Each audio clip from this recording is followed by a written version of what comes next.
Hello guys, gusto ko lang i-flex ngayon yung ipon natin from March 2. Updated ngayon. Alam nyo guys, naniniwala talaga ako na kapag may sinuksok, may madudukot ka talaga. Kasi mas maganda talaga yung nag-iipon. Sa totoo lang. Kaya sa mga gastador dyan, charot. Hindi, joke lang. Gusto ko lang sabihin na pag may bibilhin kayo, hindi lahat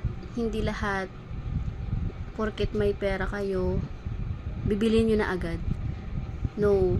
Ugali ko kasi, mag-iipon muna ako bago bibilin ko yung gusto ko.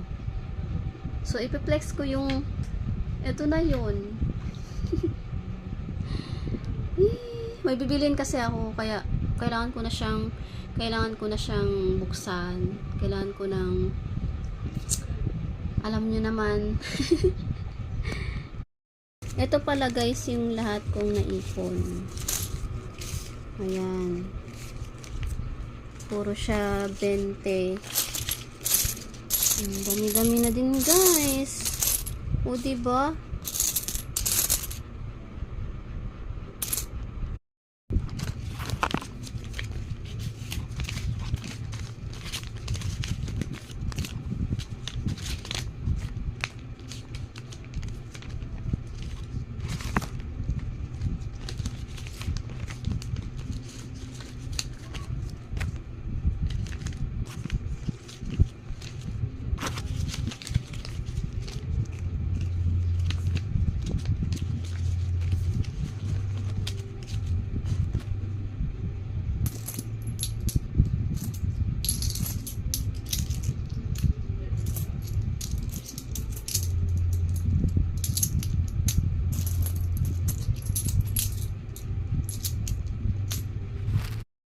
So, ito na guys. Umabot din pala siya ng 1,000 plus. Oh, yun.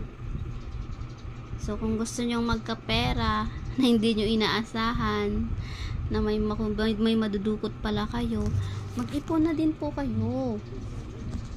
Yun yung pinaka the best na magkakaroon tayo ng mapagkukuhanan pag may kailangan po tayo.